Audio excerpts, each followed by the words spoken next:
Hello everyone, welcome to physics Samvad. तो आज जो हमारा टॉपिक है वो है इलेक्ट्रिकल रेजिस्टेंस क्या होता है। ये सेम है जैसे कल हमने ओम्स लॉ पढ़ा हुआ था, सेम उसी की डेफिनेशन है, सारी चीजें सेम है। तो आइए समझते हैं कि इलेक्ट्रिकल रेजिस्टेंस क्या होता है।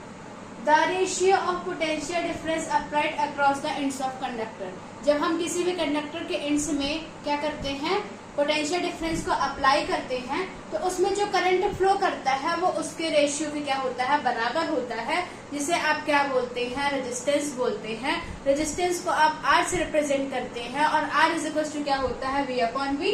पोटेंशियल डिफरेंस जो हम कंडक्टर के एंड्स में अप्लाई करते हैं डिवाइडेड बाई क्या हो जाएगा, करंट जो फ्लो कर रहा है। ठीक है, करंट को आप किससे रिप्रेजेंट करते हैं, आई से रिप्रेजेंट करते हैं, और पोटेंशियल डिफरेंस को आप वी से रिप्रेजेंट करते हैं। तो आर इज इक्वल टू कितना हो जाएगा, वी अपॉन आई। ठीक है, अब आर जो रेजिस्टेंस होता है उसकी जो एसआई यूनिट होती है वो ओम होती है। ओम का जो सिंबल होता है वो ये होता है। ठीक है, वोल्ट की सॉरी पोटेंशियल डिफरेंस की जो यूनिट होती है वो वोल्ट होती है, और जो करंट की यूनिट होती है वो एम्पियर होती है। तो आप ओम को वोल्ट अपॉन एम्पियर भी लिख सकते हैं।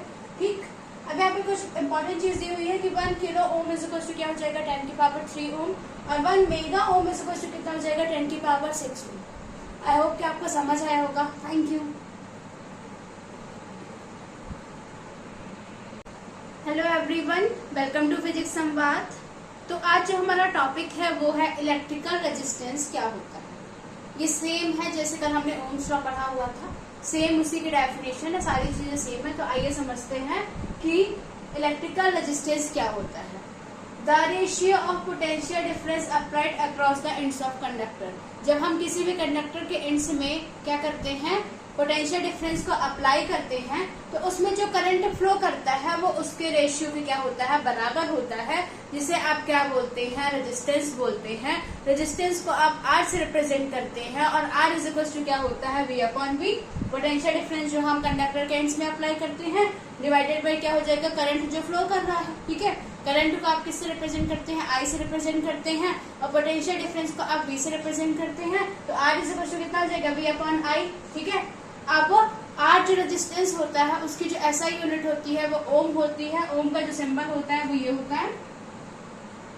ठीक है, वोल्ट की सॉरी पोटेंशियल डिफरेंस की जो यूनिट होती है वो वोल्ट होती है, और जो करंट की यूनिट होती है वो एम्पियर होती है। तो आप ओम को वोल्ट अपॉन एम्पियर भी लिख सकते हैं। ठीक, अब यहाँ पे कुछ इंपॉर्टेंट चीज दी हुई है कि 1 kilo ohm is equal to क्या हो जाएगा, 10 की पावर 3 ओम, और 1 mega ohm is equal to कितना हो जाएगा, 10 की पावर 6 ओम।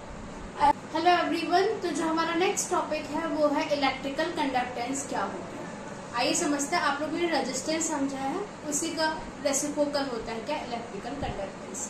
आइए समझते हैं क्या होता है। The reciprocal of electrical resistance is called electrical conductance of that conductor. मतलब कि इलेक्ट्रिकल रेजिस्टेंस का जो रेसिप्रोकल होता है उसे आप क्या बोलते हैं, इलेक्ट्रिकल कंडक्टेंस ऑफ कंडक्टर बोलते हैं। इलेक्ट्रिकल कंडक्टेंस को आप कैपिटल जी से रिप्रेजेंट करते हैं, और capital G is equal to होता है 1 अपॉन आर। इसकी जो यूनिट बनेगी 1 अपॉन रेजिस्टेंस है, रेजिस्टेंस की यूनिट क्या होती है, ओम होती है। तो कंडक्टेंस की जो यूनिट होगी वो क्या होगी, ओम इनवर्स। ठीक है, क्या हो जाएगी, ऐसा यूनिट ऑफ जी क्या हो जाएगी, ओम इनवर्स हो जाएगी।